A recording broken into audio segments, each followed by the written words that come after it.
Good morning. Hope you're doing well. I am well myself. So, let me ask you a question. Are all billionaires sociopaths? This is a question that I have been thinking about for the past few days because I saw an interview, of course, where else on but Instagram, with billionaire Mark Andreessen. And you know what? I'll read to you the quote that he said. This is from an article in Fast Company. I'll post the article and I'll post the link to some of the snips of the interview in the description box. But essentially, Mark Andreessen, he's a venture capitalist. He's the partner in Andreessen Horowitz. He was the founder of Netscape, which was an early internet browser. So that's his first claim to fame. This is what the Fast Company article says. Introspection, Mark Andreessen has never heard of it. Speaking on David Cerna's podcast, the co-founder of Andreessen Horowitz, one of the world's largest venture capital firms, said he has 0 levels of introspection. Quote, as little as possible, move forward, go, adding, I find that people who dwell on the past get stuck in the past. It's a problem at work and it's a problem at home. In the lengthy interview, the noted AI accelerationist went on to state that introspection is, quote, a manufacture of the early 1900s. Sigmund Freud and his peers are held responsible, according to Andreessen, for introducing concepts such as second-guessing, guilt, and self-criticism. Quote, great men of history didn't sit around doing this stuff at any prior point, he said. Quote, it's all a new construct. Yeah, so when I saw that video from that interview, it's not just what he said, it's how he said it. Again, I'll post the link so you can watch it at your leisure, whenever you're ready to have a nice cringe. It's how he said it, because he said it so smiley. Introspection?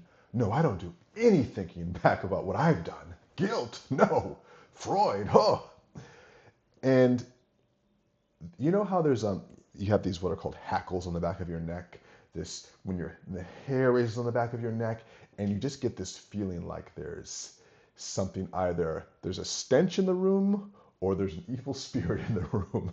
You know how like a dog can hear something and the humans can't see it, but the dog is sensing, an evil spirit somewhere in the room before the human does. That's kind of what I felt when I heard Andreessen talking, because the way in which he said it, and of course the content of what he said, is so contrary to, well, not only my personal beliefs, but what I think are the majority of humanity's personal beliefs, and not in a good way. So I'm gonna read to you some of the thoughts I have around the ideas of billionaires, sociopathy, and what it all means for you, maybe as a person who's interested in business as well. I mean, I think the first thing is, let's define what a sociopath is. So sociopathy is a form of antisocial personality disorder. Let me read to you some of the characteristics of sociopathy. Lack of remorse. Some emotions are felt, like rage, but are shallow and fleeting. They may form attachments to one or a few individuals. Consistent irresponsibility and repeated violations of the law. Constant lying and deception, aggressive and reckless behavior. Let's see. Sociopaths are seen as made, with their behavior being more impulsive and erratic, stemming from environmental factors, though they may rarely show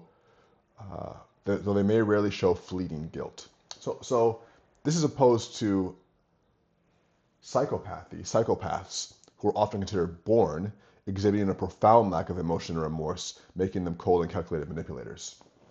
So from what I'm seeing here, sociopathy and psychopathy are 2 forms of antisocial personality disorder, and there's essentially a spectrum. There's a spectrum for everything in today's culture, isn't there? Well, in this case, there's a spectrum, an on-ramp, and it goes from sociopathy to psychopathy. This is really interesting to me because let's think about why this matters. Well, first of all,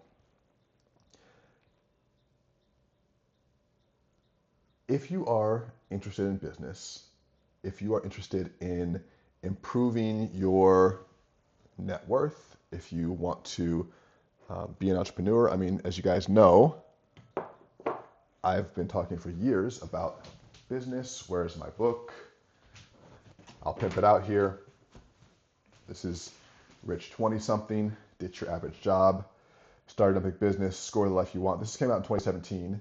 And this was, like a cultural sensation when it came out. And I was one of the millennial lights at the time talking about how cool business is and how you too can get involved in the wonderful world of entrepreneurship. And I still believe that, for sure.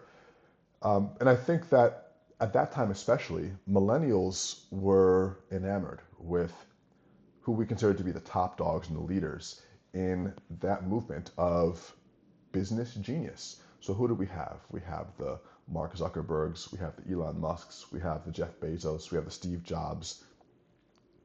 And even I remember, like, if you remember Instagram back in 2014, 15, 16, 17, even 18, so like 14 through 18, do you remember all those quote pages where it was like, hustle yourself until you get the life you want? I mean, my book actually, I didn't want this, but they kind of designed it to look like an old school. It wasn't old school at the time, but this was what Instagram images look like. Like this is like a mock-up of what Instagram looked like. It was there was a what was the software called? There was a mobile editing software where we used to make our quotes for IG, and I'm blanking on the name right now, but like this is basically what it looked like when you made a quote on IG. And we had all these pages, Motivation Mafia,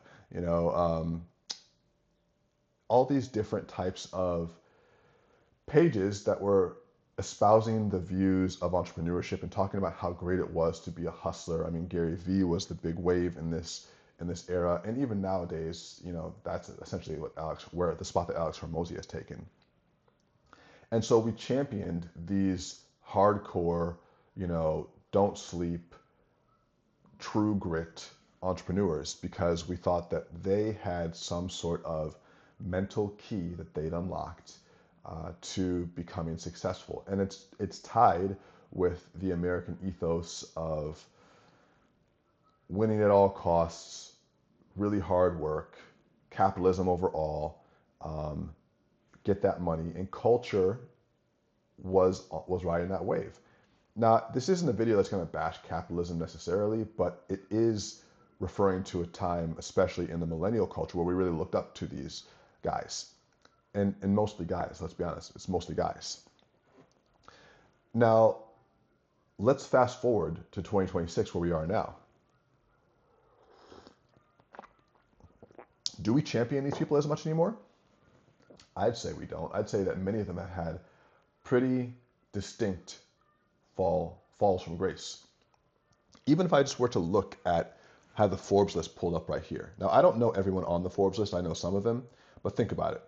Elon Musk, Sergey Brin, Jeff Bezos, Mark Zuckerberg, Larry Ellison, Michael Dell, Steve Ballmer, Bill Gates. Many of these people have been publicly dethroned. I mean, we know that the richest man in the world, Elon Musk, who's almost a trillionaire now, was begging Jeffrey Epstein to come to a party on his island. On Christmas Day, he was emailing this guy.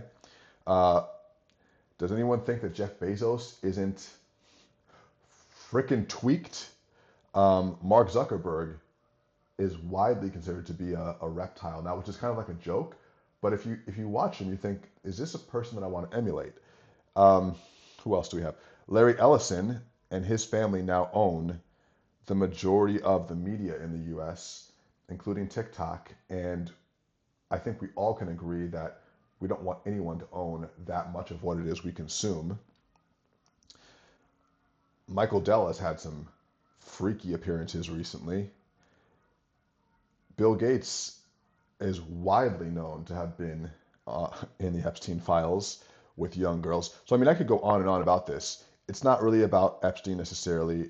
It's more about the fact that we look at some of these, I mean, Sam Altman, who's a baby billionaire, a new billionaire, we now know has made a deal with the devil, a deal with the Department of War to use ChatGPT for autonomous weapons and spying on American civilians.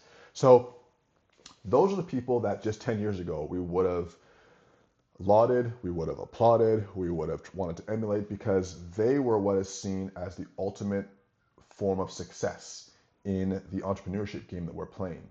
But if you look at that list of just a few of the people that I read, they really fit the definition for sociopathy. They don't really have a depth of emotion connecting towards other humans. They don't necessarily have a sense of guilt or shame.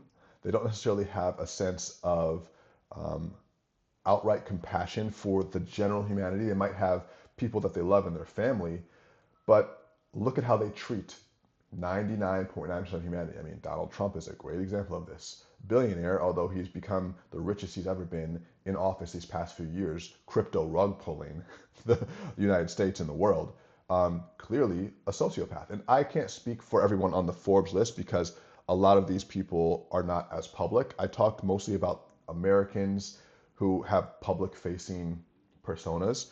But I'm sure that if I were to actually understand who a lot of the people were on that list, I don't know, I don't know much about the Walton family besides Waltons. I don't know much about some of these different billionaires who, what about the Koch family? Like, I only know so much, but what I can tell you is the ones who have public personas, their personas aren't ones of giving, humble servants of the people. And maybe that's a function of the fact that to acquire that much resource, you can't be. But one can't deny that there is certainly a connection between that amount of wealth and sociopathy. And if we were to know some of these people in real life, especially if we consider the Epstein class, the Epstein list, some of these are absolutely not just sociopaths, but psychopaths. So this matters because you might be watching this and you, like me, might have at one point pointed your North Star at some of these business rock stars, only to realize that you're pointing yourself in the direction of mental illness.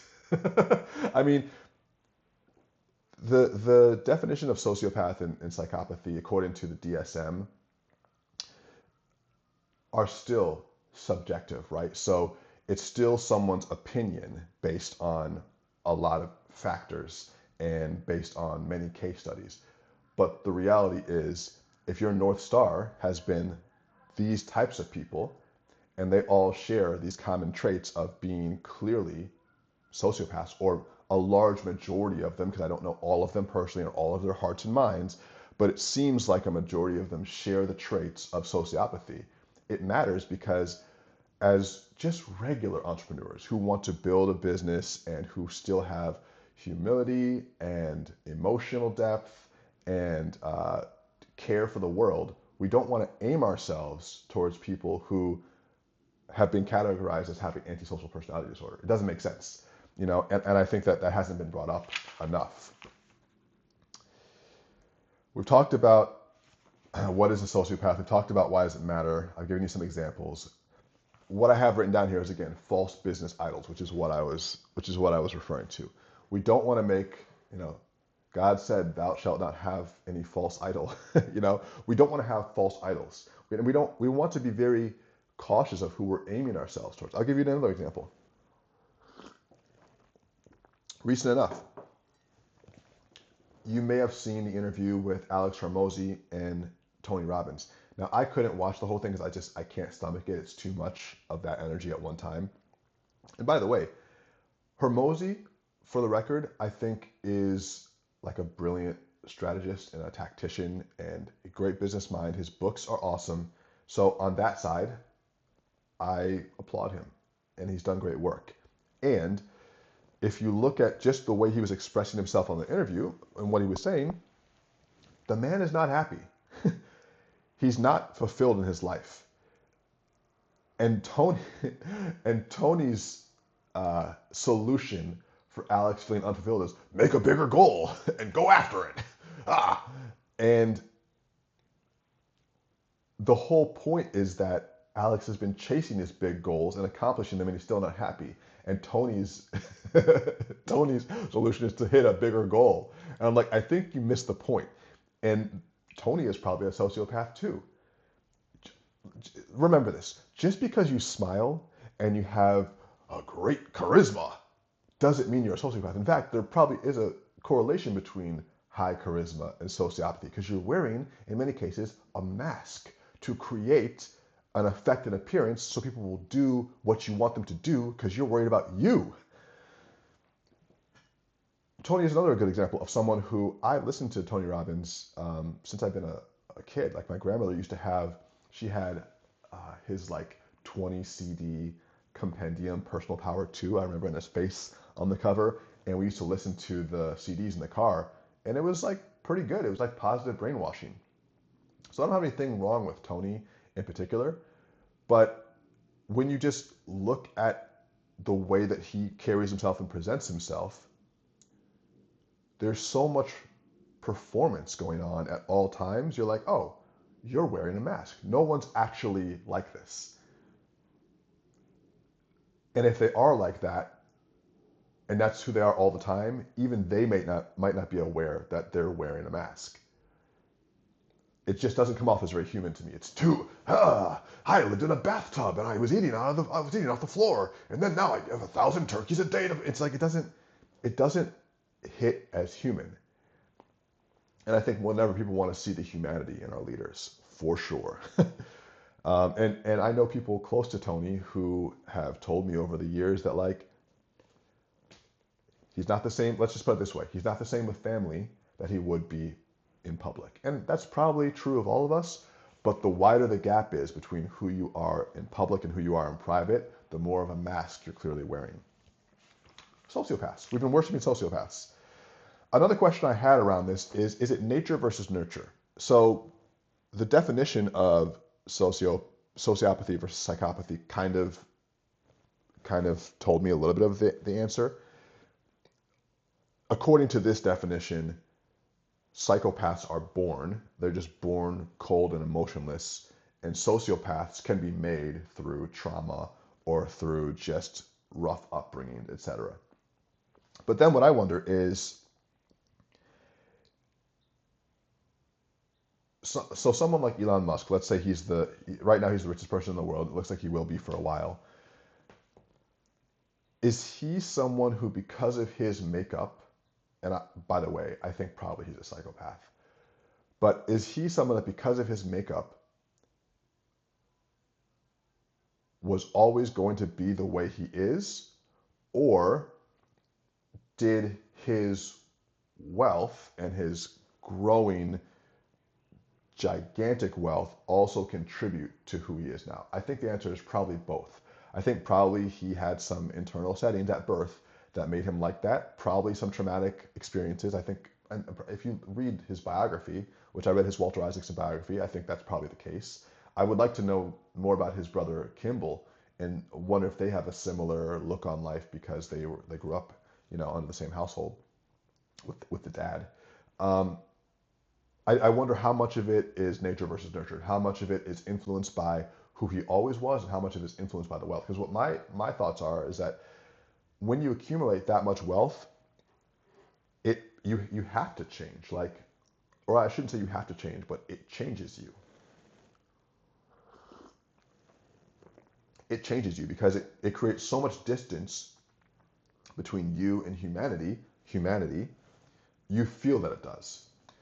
That it's pretty impossible for you to feel close to normal people. And so it creates probably a mental disorder. I think probably the overaccumulation of wealth creates a mental disorder. And honestly, it's the same thing as if you had an abundance of food and all you did was eat all day, it would create physical disorders. So if you have more wealth than you'll ever be able to spend, it creates most likely a mental disorder. I'm not even going to say most likely. I think absolutely it does. Because anything that's not in balance creates disorder. Like, duh, anything in the body that's not balanced creates disorder. Anything that's in the mind that creates that's an imbalance. It creates a disorder.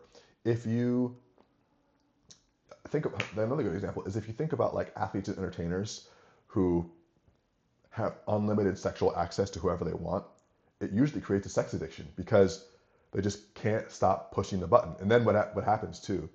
It's so funny. I think there's like a spectrum of sexual deviancy. You know, I'm not judging anyone's kinks, okay? But it's like if you are a rock star or a superstar athlete and you can have sex with basically any woman that you want, I think there's a threshold where eventually you've had sex with every type of woman, and now you're like, well, what's it like to have sex with a man? And I think that's where it goes from like straight to bi to gay, and then maybe circles back. I don't know. I haven't had that much access, so you know, I'll never know. Um, but I think that yeah, the more sex you have, the more you crave, and the more it creates a disorder, and it creates deviant. And I say deviant from the norm. You know, I think the more food that you have, the more deviance it creates. The more wealth that you have, the more deviance it creates. So yeah, I think that the overabundance of wealth to a you know a completely anomalous degree um, is going to create a mental disorder. And so nature versus nurture is probably a little bit of both. But then I was thinking too, what is the difference between earned and inherited? So when I look at this billionaires list, there's definitely a difference between people who earned it, and we should talk about that term in a minute. Earned it versus inherited it. So if you look at, for instance, Bill Gates, who at one point was also the richest man in the world, who is very well known, I think it's probably safe to say that he is a sociopath. Um, and that, by the way, when I was in Portland one time, I saw some graffiti on a wall that said, "Sociopaths have feelings too," which is like hilarious. Um, so I'm not saying that sociopaths don't have any feelings. That's not what I'm saying. But I'm saying that their emotional range is probably stunted, and they feel emotions towards maybe a few like a smaller group of people, and towards the rest of humanity, they're pretty indifferent because they're focused on a goal. And I think what that comes off across as sometimes could be like focus, drive, vision. Just read the stories of Steve Jobs. Does Steve Jobs sound like a nice person? Now you could say, well, he was just focused on his goals, all about the mission. But does it sound like a person that you'd want to be friends with, that you'd want to hang out with? Even the people that knew him closely, his family, his close friends like Steve Wozniak, designers like Johnny Ive, like none of them have been like, I loved hanging out with Steve. He was a good man. He was kind. Um, so those just aren't the qualities that they associate with him. No one said he's necessarily evil, but they did say he had a reality distortion field. Just read another Walter Isaacson biography. Walter Isaacson seems to like to profile these sociopaths, although he has also profiled Benjamin Franklin, Albert Einstein. I don't think they were sociopaths, but they also weren't billionaires.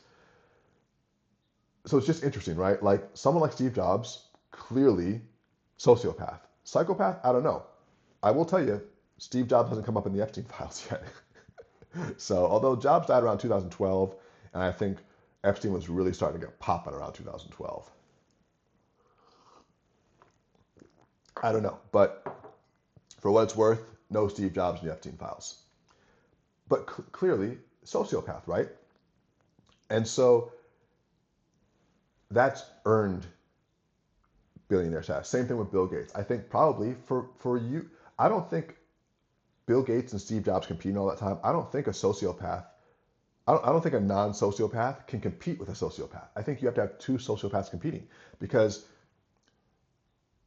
to, a sociopath is going to crush someone who has a different level of emotional depth and vulnerability. If you look at Mark Andreessen's quote where he says, "I don't have introspection, I just move forward." If you're going up against a guy like that and you do think about guilt, shame, mistakes of the past, that's going to slow you down in comparison to someone who doesn't think about that at all. And I'm not saying that sometimes you shouldn't think about it and let it slow you down and pause. But I'm just saying competing against someone like that, I don't think you're going to have a chance. And you can probably find the same in many athletes. I think because many of the very successful athletes also become wealthy, there also might be a correlation there. Um,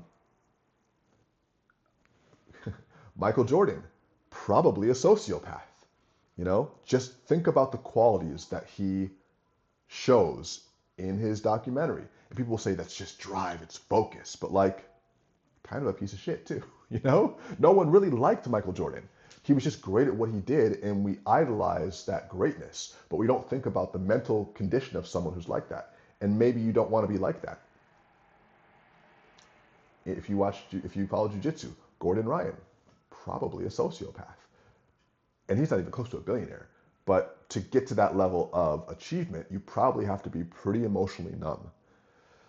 So that's like earned billionaire and sociopath status. Now, what about someone like Melinda Gates? Melinda Gates was a billionaire by marriage and then a billionaire in divorce. So she was definitely adjacent to it. She witnessed it, but that wasn't something that she personally achieved. And I think if you look at her approach to the world, not a sociopath. This is my outside reading, not, I can't diagnose, not a psychiatrist or a psychologist, but it seems like not a sociopath um, from the donations that she gives. Which, by the way, donations are no indications one way or the other. But okay, I'll give you a perfect example. If you just watch her interviews and her response to what has been accused of Bill Gates, from what I can see, I read genuine emotion in her response, genuine remorse, sadness, shame, regret, guilt. Now, she could be masking. Of course she could be, but it's a damn good mask. If you flip that to her ex-husband, Bill is trying to show those things. He's like, I didn't know, I'm just a dog. Like, he's clearly, what he's doing is trying to give the affectation of those emotions that Melinda is showing naturally. So, and I think you probably see that with a lot. And so when I look at this list, there are definitely people who inherited their billions, and I can't speak for them necessarily in terms of sociopathy, but I will say that if you inherited a certain amount of money, if you did, because again, we're talking nature versus nurture, it may be the case that over time, because of who you're exposed to, it can create a shell that creates a certain level of sociopathy and maybe actually does turn you. Because if sociopathy is learned, then there probably is a certain element of that could happen if you just inherit the wealth. And in a way, it makes sense, especially if you're operating in an environment of predators, sharks and predators, you're going to want to put some armor on. So I could understand that still, but it's just interesting to think about nature versus nurture, earned versus inherited wealth. We talked about the sociopath to psychopath funnel, the trajectory there, the pipeline. Also, let's talk about the idea of billionaire is relative, right? So we're talking about billionaires because billionaires are a problem in the U.S. right now. They've been a problem in the U.S., and we see now that they're not to be lauded. I mean, I don't know the exact stats on it, but we know that if the people with the most money paid their fair share of taxes, the people with the least money and the people just the middle class in general wouldn't be getting squeezed so hard. It's not only the billionaires, right? It's not only the billionaires, but because billionaires have to pay their fair share of taxes and the government has to do the right thing with the money. And so but then the billionaires and the governments are in cahoots together. So it's two sides of the same coin, right? If the billionaires pay, like I just saw that Travis Kalanick, former CEO of Uber, moved from California to Austin to avoid the wealth tax, and he saved $180 billion. Or it's probably 180 million. It's 180 million. 180 million. But even so, if he were to give that money to California, California would then have to be entrusted to do the right thing. And that isn't always the case because they're working together and that money still gets siphoned at the top. If billionaires were to pay their fair share in taxes to the federal government, but the federal government just gives all that money to Israel to bomb Gaza and Iran, then it wasn't money well spent. But it has to start somewhere. So we have to have fair taxation based on income, which, by the way that the tax code is now wasn't always like this.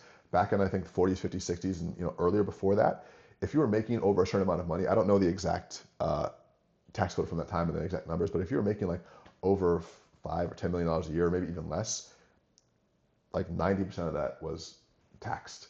And people might say, oh, that's not fair, but it's just like, again, how much money do you need? You have more than generations can spend, especially if it's well invested. Why do you need more? Why do you need more? And one of the arguments that our pal, Elon Musk was making for years was that he's a better steward of the capital than the U.S. government. I think there are two things funny with that. One, this nigga, the majority of his money is government subsidy. Or I should say, I don't know if it's the majority of it now, but like he's one of the largest recipients of government subsidies to help support his green businesses and his electric cars and his government contracts for SpaceX and all this different shit. So while he's talking about the fact that he can allocate money better than the government can, he's siphoning money from you, the taxpayer. It's literally coming directly from you. So a large part of the reason why he's so wealthy now is because he's able to use the mechanism of the government to extract your tax dollars to become wealthy and then say, oh, I'm better at spending it than you are. Interesting. Do you think Elon's better at spending your money than you are? That's interesting. And the second thing is we've seen him show his ass. We know that he tried this whole experiment. He tried DOGE, which is the Department of Governmental Efficiency, and we're cracking down on fraud, waste, and abuse. And what did he do when he got in there? Not only could he not fulfill any of his promises around all of the fraud, waste, and abuse that they were going to eliminate, I mean, a pitiful number, but we also know that he destroyed tens of thousands, if not more, government careers and jobs, which people were fired and never rehired. So lots of people lost their jobs because of him for no reason, because it didn't have a meaningful impact on our government spending. And we also know that he is responsible for a massive amount of illegal data transfer. He and his small team of DOGE cronies were able to access tax records, social security records, and all these different types of U.S. citizen databases to extract data for what exactly? Do we know? To train his XAI? For what exactly? For what? We know he has access to this stuff. We know that as a special government appointee, he was given carte blanche to do things for about a year. And then after it all kind of just fell apart in shambles, which we saw him like on TV with a black eye, which was weird. There were many credible articles of him being just completely doped out on different drugs during the administrative time that he was in there. We saw massive falling outs with Trump, including him basically saying Trump is on the Epstein list, which proved to be true millions of times over. So we saw that crash out, and then he's not held accountable for it. He's even richer than he was before he assumed that position. And what are we to make of that? What are we to make of that? What was the point I was saying? Oh yeah. Well, all that to say, being a billionaire is relative. You don't have to be Elon Musk for this to be applicable. It's not about the number B, although B and soon trillionaire T will be the next, marker of insane wealth. It's been like this for hundreds of years. It's not about the raw number of dollars in your account. It's about the disparity between what you have and what the population has. And I noticed this because, as you guys know, I've been working through Victor Hugo's Les Miserables, and I highlighted this passage because I thought it was so interesting. And I always argue with the book, and I always write about it. I'm writing in the margins here. This, I'm going to give you some, I'm not going to read too much of it, just to give some context.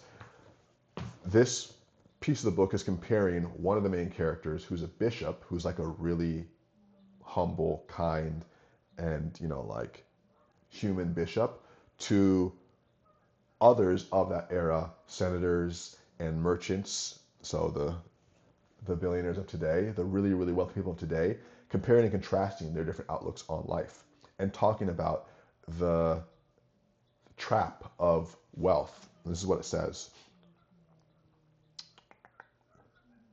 Let it be said in passing, success is a fairly hideous thing. Its false resemblance to merit deceives men. For the masses, success has almost the same profile as supremacy. Success, talent's seeming double, has a dupe, history. Juvenal and Tacitus alone decry it. In our day, a more or less official philosophy has joined its household staff, wears the livery of success, and runs its antechamber. Principle of success. Prosperity implies capability. Win the lottery and you are a clever man. Whoever wins is respected. Be born lucky, that is all. If luck is yours, the rest will follow. Be fortunate and you will be thought great. Leaving aside 5 or 6 outstanding exceptions who are the glory of their age, contemporary admiration is mere short-sightedness. Gilding is gold. So it's just so interesting. I wrote in the margins, this, still. Basically what it's saying is exactly what I've been talking about. We equate success with supremacy. We equate success with capability. A lot of these motherfuckers are stupid. They're smart in their own way, but they're fucking stupid. Because if you think about it, even if we go back to like Sam Altman, who was like a baby billionaire, little baby billionaire, probably it's a billionaire on paper, can't actually touch a billion, but like a billionaire on paper. If you're smart because you can make an AI company, but if you were really smart, you'd say, okay, I'm a human on Earth. Why would I create something that is actively harming the Earth?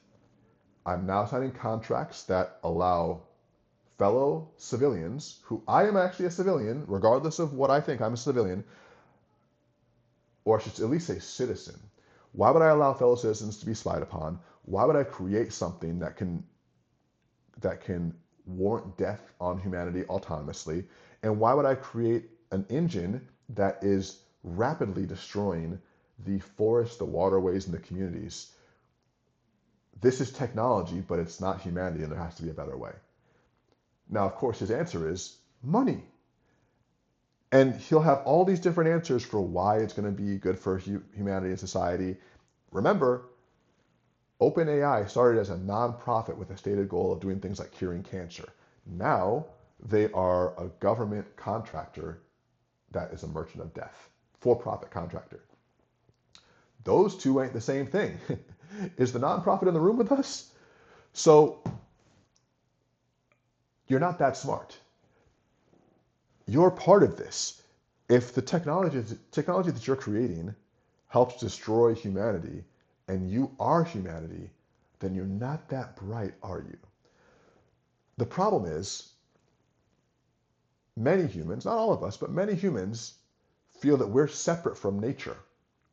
We see us and we see the world outside and we say, I am me and that is nature. No, bitch, you are nature. We're all nature. There's no difference between you and a tree. You're also rooted to the earth, except that your roots are energetic. You don't have physical roots on the ground, but you're literally energetically connected to the ground, to the earth. You didn't just get plopped down here by a stork. You literally grew from the earth. You are nature. You're a sentient tree, essentially. And the fact that you don't realize that is the same reason why the fish can't see it's wet. That's actually a quote from my book. True artifact. I'll put it in the bio. I'll put it in the description. So, yeah, you're stupid. And so Victor Hugo was saying this back in the 1800s. So the idea of billionaire is relative. It's not just about having billions. It's just about the disparity between normal humans and these masters of the universe. And there's a historical precedence for what I'm saying right now because it's been happening. Hugo's book was published in the mid-1800s, and it was referring to the early 1800s and in the late 1700s. People have been thinking like this for years. I mean, you can go back way further than that. And by the way, I just want to mention, Mark Andreessen was talking about how, oh, introspection and guilt and self-reflection are new concepts. Bitch, what do you think the whole study of philosophy is? Like Plato, Socrates, Aristotle, like what did you think all that was? That's literally the school of personal reflection. Duh. This is not a new thing. This is not a woke new age thing. What? Insanity. So again, you're smart in your own way. Like you're pretty smart to be able to have made Netflix, Mark Andreessen, but you're not that smart, are you? Because this is pretty basic stuff, But again, I'm not a billionaire, so what the fuck do I know? There's historical precedent. I said that. I do think there's going to be a natural rebalancing. I think that we're reaching a point now, and it's hard to kind of see it because when you're in it, we're living year to year, and so every year sometimes feels long. I mean, shit, these last couple of years have been like a time warp, and also it's the longest fucking years ever. Jesus Christ, like let's get some of this shit over with.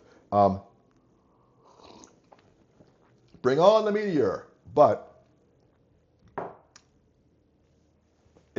we might not see it this year or next year, but there will be a great rebalancing of this because there's a reason why people have been saying eat the rich for a long time.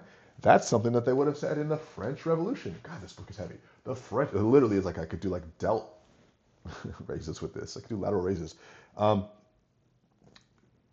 Revolution is not new. The revolution will not be televised. And so like when you look on the scale of history, these things take decades and sometimes hundreds of years to fully come to a head.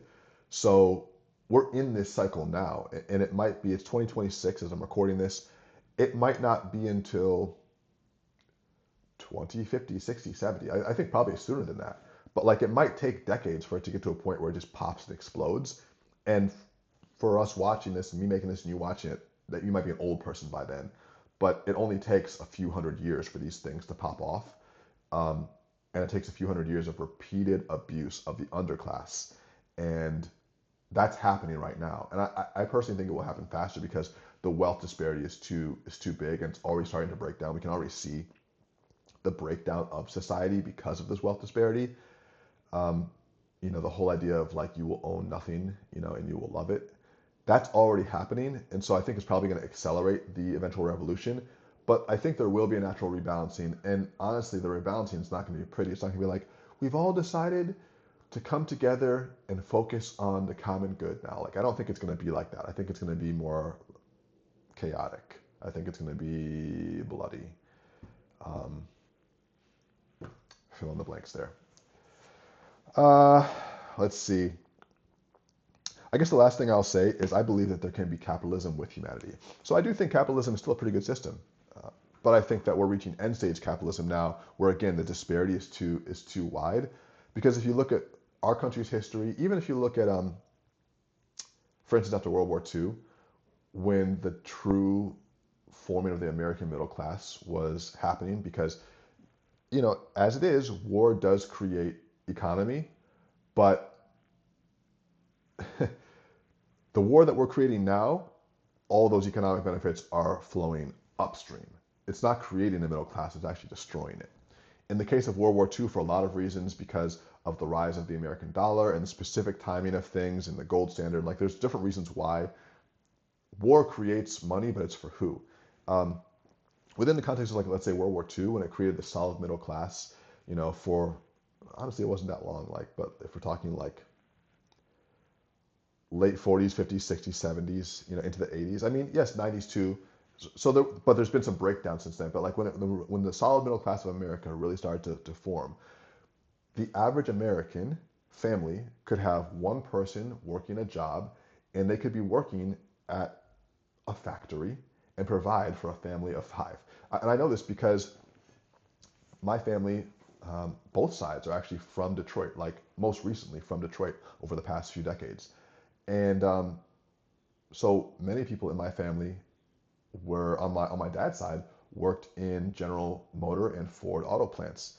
And you could have a nice life. I mean, I don't even know what the average salary was in 1950, or, well, this is more like in the 60s, 70s, 80s, but like you could be making an average, what, 30 to $50,000 a year, and like that was a good amount of money to take care of your whole family, and you could have multiple kids and a nice house, and you could have a new car, and there's a lot of reasons why economically that worked at that time, but that's an example of capitalism creating a strong middle class, shrinking the gap between the richest people and the poorest people. And even at that time, CEOs made a lot more, but now the average CEO, or like the corporate, the Forbes CEO is going to make 10,000 times what their average employee makes. Like, the gap was a lot smaller. The average person had a lot more to work with.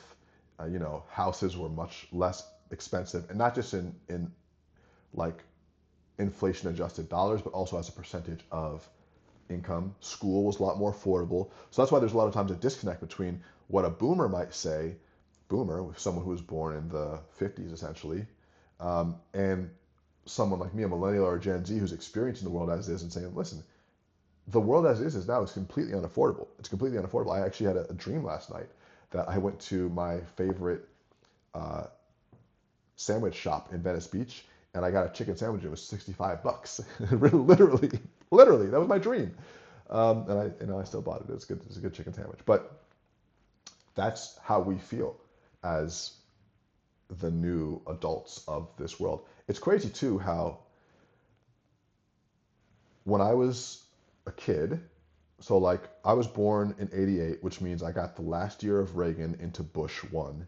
Then I got Clinton twice, and then I got Bush 2 twice, then I got Obama, then I got Trump, Biden, Trump. So do you realize that every president besides Obama, every president that I have had in almost 40 years has been a boomer? They've all been born in the 40s and 50s besides Obama. We need to get some younger people in here. Why are the people who were president when I'm a kid still president now? Like, it doesn't make sense. Move aside. Move aside. Move aside. Capitalism can work, but I think you can have capitalism with social programs.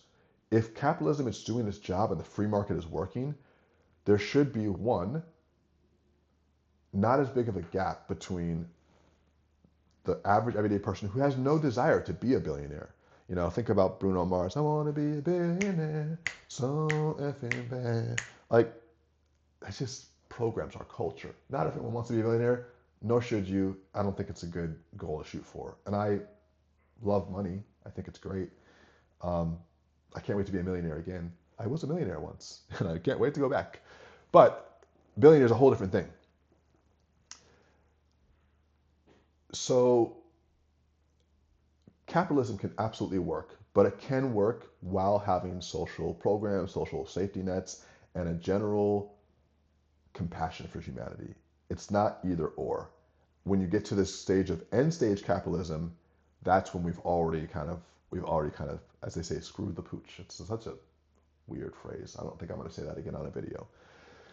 Anyway, that's it. What do you think? I'll put some of these links in the description box. Oh, by the way, when we're talking about business stuff, I can't help you if you want to be a billionaire, but if you do want to create offers that people love because they reflect your true talent and a value that you can bring to the world and something that you want to share, well, I'm very good at that. I've been doing it for years. If you want to talk through how we might be able to work together one-on-one, I'll put a link in this description. It's danieldipiazza.com/VIP. You don't buy anything on that call. It's just a link to my calendar. We'll have a 15-minute call. I'll hear more from you about what it is you're working on. If I can help you, I'll share the different ways I can help you. That's it. If you want to publish a book with my company, New Wave Press, you can do that as well. The link is also in the description. Love, respect, peace. Meeting adjourned. Have a good morning.